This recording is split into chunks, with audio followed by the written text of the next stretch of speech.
What's good, y'all? My name is Rorvis Paradox, aka Dogs Brando, and I'd like to welcome you all to another installment of Rorvis Reviews. Got a good episode for you today, and I can't wait to talk about these films. That one of them I enjoy more than the other, but we'll get to that. Make sure you help pass the information along about the goal being 500 subscribers. So share this video, share content, do what you gotta do to help us grow as a unit. Make sure you follow me at IG at DocsBrando25 to stay up to date with everything going on and hit that notification bell. With all that being said, let's get into it. Now, the first film I'm going to be talking about is 1996's Mission Impossible, directed by Brian De Palma. Now, this film, I felt, well, let me get to the background. I knew that there's a lot of iconic. I knew this was iconic to pop culture. I knew there's a whole bunch of things that reference Mission Impossible, things of that nature. So even with that, all of that in mind, I didn't know what I was looking forward to, what I was expecting of the film, especially for the one that just started, franchise that's still pumping out films. But I was genuinely amused by most of the film. I do have some issues, but that's neither here nor there for right now. Let's just kind of get into talking about the film. The film stars Tom Cruise as Ethan Hunt. He's a point man for a special team on the IMF, and it's just like a secret agency that does spy shit basically. So he's over there trying to just get information out of people, and he's a master of disguise. Like the opening scene, we get him. We don't even know it's him at the time, but they're doing a mission, and you can tell they have their one guy in the back doing tech. He's recording and they're trying to get a confession out of the guy, and then as soon as they get the information, they knock him out. Then he rips off the fake face like a Scooby-Doo villain type shit, and it's just like, oh shit, this is how we starting off. I'm like, okay, and then they get a mission to stop someone from getting a knock list, and it's just like all the information about like agents, so it will expose them and people will start getting their heads blown off if they get caught. So they're in Prague trying to get this mission done. Everything is laid out, and this is like the iconic stuff where they kind of break down how everything is going down, who's doing what, things of that nature. Now the problem being is everything goes wrong. People start dying off in the team. Like, it's just crazy how people, like, the first kill, honestly, I wish it was a little bit more. I wish we had more time to look at it, because it was a gruesome death, but there could have been more to it.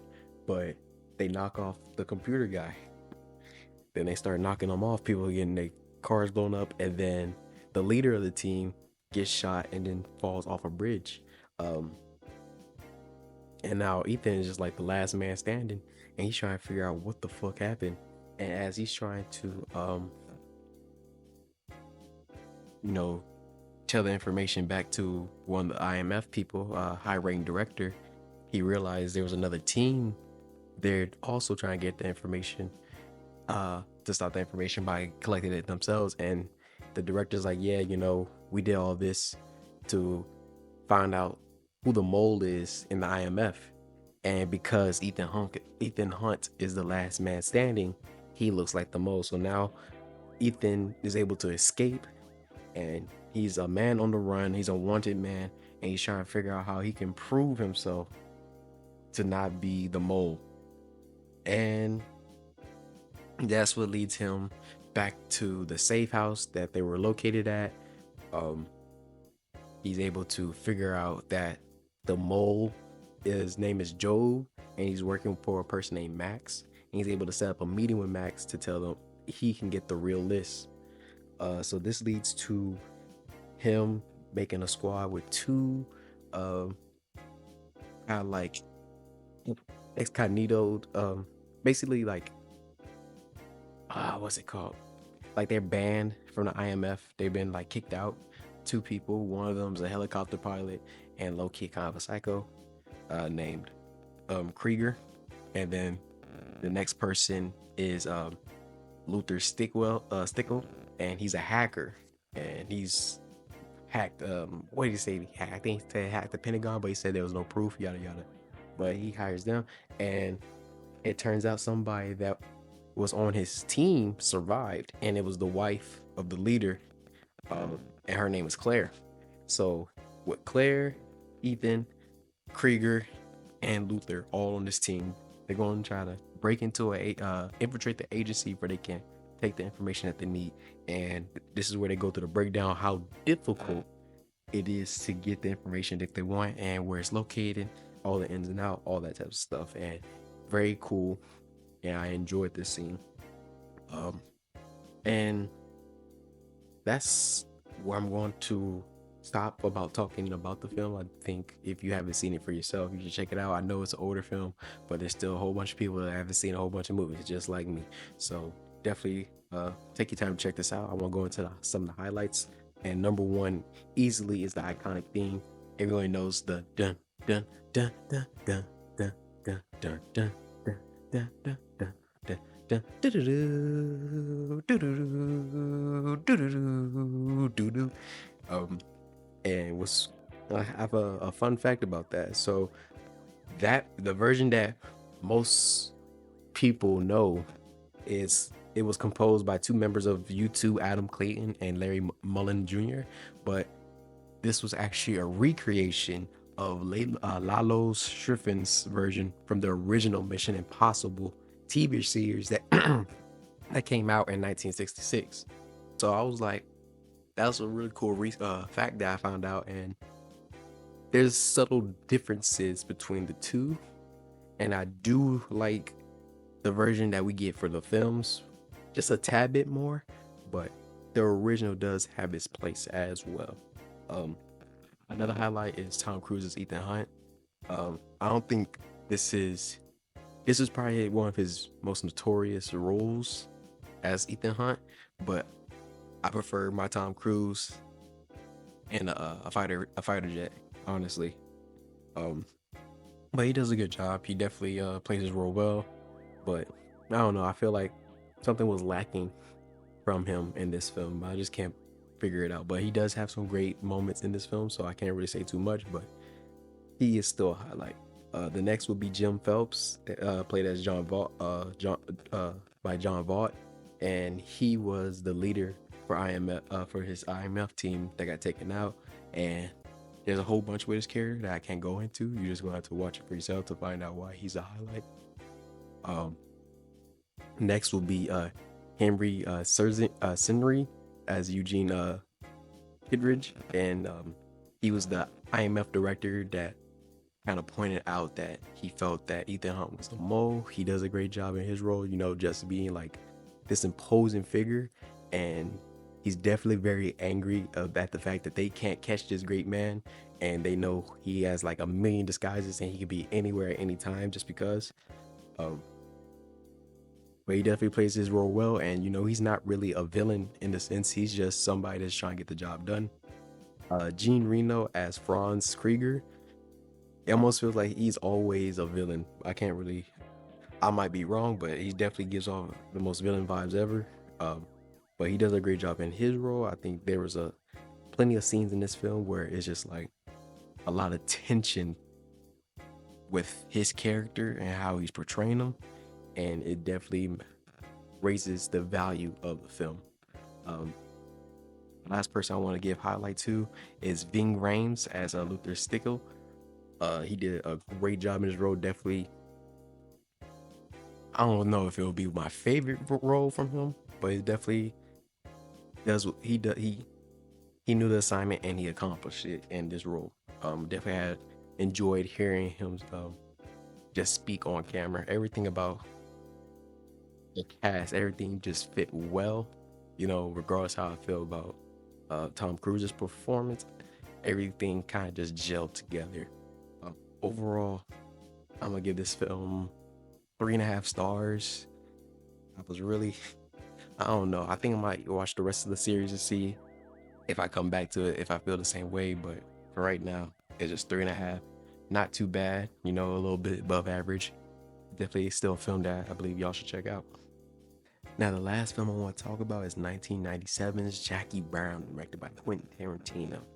Now, I have seen 7 of Tarantino's 9 films, and for what I've seen, I can say without a shadow of a doubt that Jackie Brown is so different compared to the other films.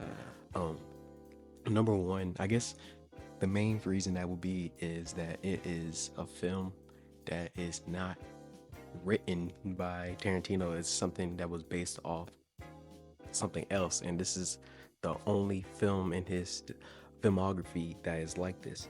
It's based off a book called Rum Punch, and lucky enough, the author of Rum Punch enjoyed the film so much that he said it was like watching his book happen, you know.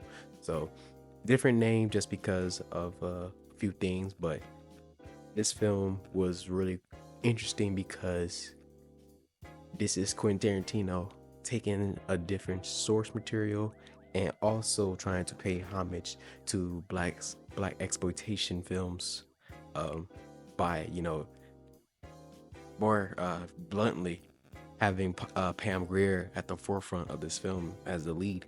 And if you don't know who Pam Grier is, you don't know nothing about the black exploitation era, and you're missing a major part in black culture for real. Because Pam Grier is one of the most like recognizable names and faces in black film. Um, and she was definitely at the forefront when it came to black exploitation film, being in a number of different movies. Now, the film is about her, Jackie Brown, played by Pam Grier, and she's a flight attendant, and she is caught by the FBI and police for carrying basically gun money for this guns dealer named Ordell Roby, played by Samuel L. Jackson, and she's caught with it, and she's talking about she's not gonna squeal, yada yada yada, and then the crazy part is in the same bag that they found the money in, because she had about 50K on her. Uh, there's like a little bag of coke in there too. So now she got drug charges on there on top of that money too. So now she's just like in a very bad situation. And then with Ordell is the cold motherfucker. Like, it's interesting to see Samuel Jackson in this role because he seems like, and most how he's very versatile, and this is definitely one of his great performances in this role as Ordell. Um, he has a scene with Chris Tucker, who plays a character named Beaumont, but it don't matter because Beaumont is not going to last long. Beaumont got bailed out by Ordell because he got caught, and more than likely he felt that Beaumont was going to squeal, so he organizes a whole situation and takes care of Beaumont, to say the least. Y'all get to find out how he does it. But he then bails out Jackie, and now Jackie's also worried about how Ordell's trying to get down and take care of her. So the bondsman named Max Cherry, played by Robert Forster, he starts, feeling some type of way about Jackie, and so he tries to help her out, and she doesn't know it. She helps him out more than she knows because she ends up taking his gun and keeping it for protection against Ordell, because Ordell comes over and he keeps turning off the lights. He's like trying to be really sinister, and it's just like a lot of tension and anxiety from this scene. And the next thing you know, we hear click, and he's like, "Is that what I think it is?" And she's like, "What you think it is?" And he's like, "It feels like it's a gun pointing at my dick." And she's like, "You sure right? Now get your hands around my throat." It's like, it was such a great, why I love it. I'm actually have to talk about it in the highlights. I don't want to get into it. I can't say that right now. But anyway, so now basically Jackie Brown is trying to figure out how she's going to get out of this situation. Is she gonna get out of this situation with a whole bunch of money? or is she going to get killed, or is she going to be locked up for a long period of time? So that's the premise basically of the film. I don't want to get too much. I feel like this is definitely something that you have to experience for yourself. I definitely want to get into the highlights and something great about this film, and what makes it so unique, and why I think is it's kind of the mature film amongst Tarantino's film. Very he takes his time with this film. It feels very different, and in the sense that you can tell by the cameo or how much he's in this film, compared to other films where like with Pulp Fiction, he has a whole lot of lines. Reservoir Dogs, the whole Madonna like a virgin scene, as well as um, Django. Like, and amongst his other films, he usually plays a certain part. With this one, he's only in there for a very small section, and it's not even recognizable. You really have to pay attention. He uses he's the voice for Jackie Brown's answering machine, and that seems very small, and I get that, but that shows the level of which he was trying to take this film. It wasn't something that he usually with Tarantino's film. He has a certain way of writing where it's like there's some type of humor embedded in it. And yes, there's some scenes that are funny in Jackie Brown, but it's not on purpose. You know, this definitely felt like a very serious film from Tarantino, and that's a huge highlight for me. And I have no issue with his other films, and some of the goofiness that happens, but this one is just something about it that makes it stand out. And funny enough, I was talking to somebody, one of my good friends, Ronan X, and he said, this is his favorite Tarantino film. And honestly, I understand why. I definitely do. To continue with the highlights, acting performances, Pam Grier, Jackie Brown, easily greatness. The greatness. It was just there's so much different levels of emotion that she's able to express in this role. There's so much her character is going through, and she's able to encapsulate all the different feelings Jackie Brown was going through in this film. Everything just flowed perfectly. Samuel L. Jackson's Robbie, definitely a highlight. I don't know where to rank it amongst his other roles, but this at least gotta be in the top 3 to 5. Like, this is a really great role for him. Now, does he look goofy? Absolutely, but it's okay. It's okay. I don't know why he chose to look like a samurai, but we gonna roll with it. Um, Robert Forster's as Max Cherry, excellent as well. Bridget Fonda as Melanie Ralston.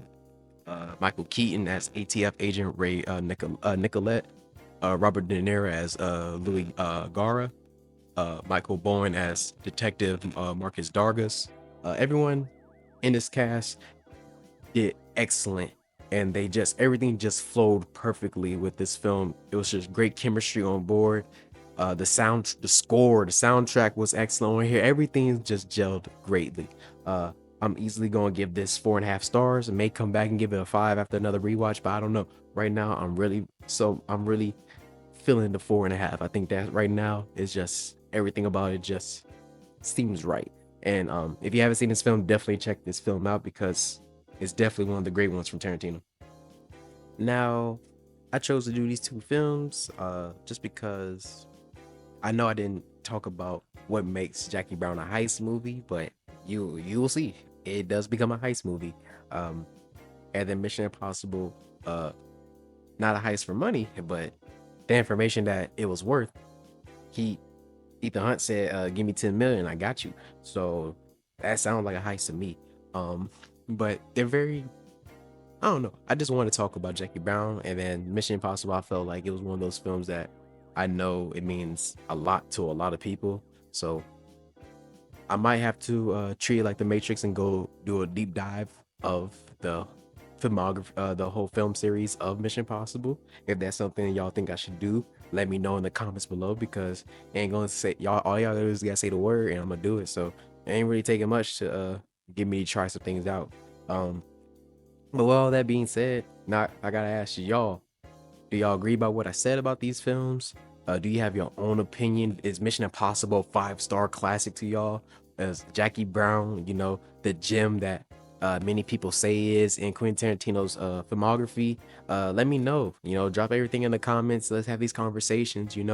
Um, I would love to, have these back and forth interaction with y'all because, y'all my doxaholics. Y'all my people. Y'all the reason I'm doing this. So let me know how y'all feeling about these films and what other films I need to check out. Remember, the goal is still 500 subscribers, so please help your boy out the best way y'all can. And I appreciate y'all being on this journey with me. This has been another episode of Rorvis Reviews, and I'll see y'all for the next one. Peace.